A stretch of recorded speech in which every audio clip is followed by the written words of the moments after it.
Hi,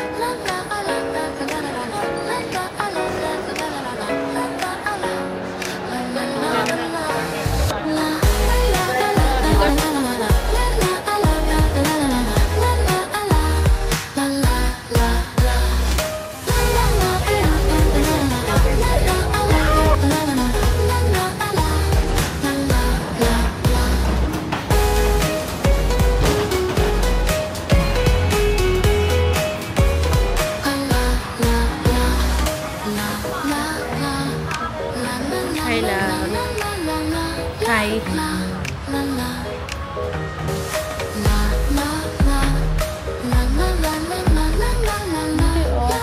Lock yun.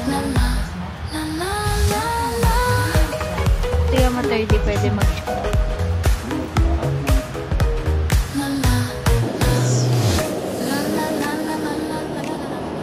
So, it's currently 5:38 p.m.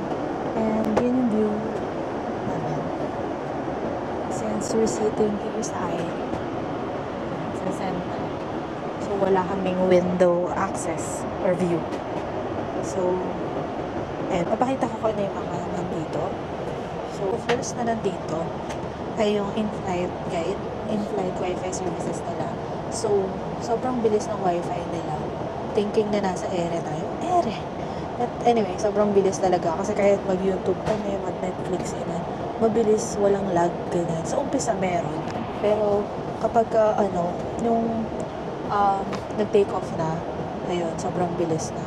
So, doon ka rin pwedeng umorder ng food, ng snacks, ganyan. Pati yung bigla mong may isip na mag-change ng seats, ganyan, pwede.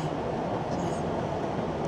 And then, ito yung mga instruction lang. Kasi may charging station nga pala sila dito. Ito.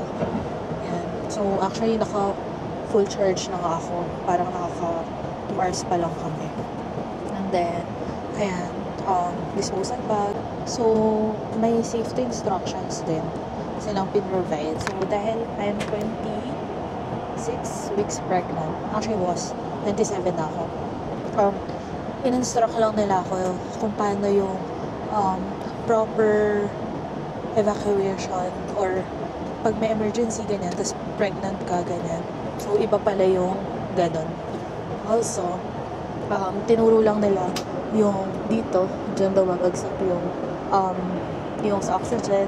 And then, dito naman, you need to pull that red thing para naman sa vest. Ayan. And then, sobrang luwag din ng legroom nila. Kasi kayang humiga. Oops! Nalaglag yung coat ko. Ayan, may sabitan pala. May sabitan ng coat dyan. And then, yung bag, may pwesto doon sa ilalim. Pero kasi may kinuha ko. So, wala siya dyan sa loob. But anyway, sobrang haba ng legroom nila. Sobrang lawak. Kasi pwede kang humiga. Yan. So, may mga buttons dito for you to sit. And then, if you want to lay down, ganyan. So, yun. Ayan, katulad yan. Di ko pa nadidikit yung chair ko doon. So, you just have to press this way. Ayan. So, malapit siya. Pati yung sa dito. Yung sa inihigaan ko. Nag-recline din siya.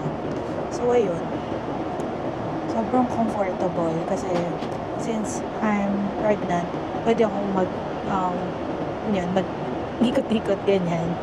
So, ayun. That's our Zip Air business class experience. Or pwede ko rin i-share sa inyo yung yung CR din. So, wait lang. Ito yung CR nila. Ang ganda ng CR nila, guys. Yung toilet. Tapos dito, sink nila. Yung water nila. May heater. Kung gusto na warm, ito. Tapos kung gusto na medyo cold. Tapos guys, ang pinaganda pa nun, may automatic na bidet yung nila, toilet nila. Grabe yung CR, no? Basta Japan talaga. So, ayun. Recommended talaga siya, guys. Alam niyo naman yung Japan standard.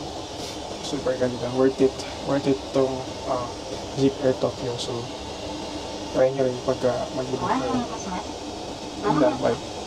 So, okay yun. Hindi pala masyadong malinaw yung audio ko kanina kasi hindi naka-on yung mic.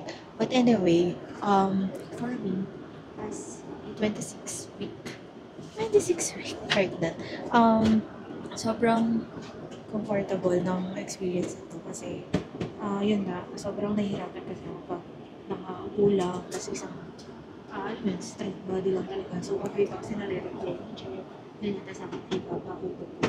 Sumasabay yung food ko, tapos ang luwag din, if yan, kanina naglakad-lakad ng konti, ganyan. So, sobrang okay na experience niya.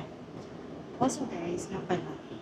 So, ayun guys, if you're traveling na, katulad ko na pregnant din, you have to make sure na you have medical certificate or medical clearance from your OB kasi hinahanap nila yun. So, sa boarding, sa check-in counter pa lang kanina, hiningan na ako agad kasi nung nag-book pa lang kami, nilagay na namin talaga na pregnant kasi nga, we want to be transparent sa airlines, ganyan. So, ayun. Unlike sa AirAsia, walang pinapirmahan yung Zip Air sa akin. Chinek lang nila yung medical clearance ko from my OB. Yun lang. Tapos, dinote nila sa boarding pass ko na pregnant. Then, for priority boarding, ganyan. So, from time to time din, ang galing na dito sa Zip Air. From time to time, kinakamusta nila ako kung okay lang ako, ganyan. Kung may kailangan daw ba ako, ganyan. So, ayun. So, okay siya. Bring yung reseta nyo if in case hanapin lang naman. So, sa akin, hindi naman ako hinanapan kanina. Yung milk ko lang, kasi may iba ako na unmom. So, isang lalagyan din yung dala ko. So, good for 12 days yung dinala kong milk. Tapos, nakita kanina sa X-ray. Yan. So, chinek lang naman. Then, inask yung husband ko kasi nasa pag siya ng husband ko. So, inask kung ano daw yun, ganyan, kung liquid. Kung ano siya. So, sinabi ng husband ko, milk ng wife ko, ganyan, kasi pregnant. So, yun. By the way, guys, night time.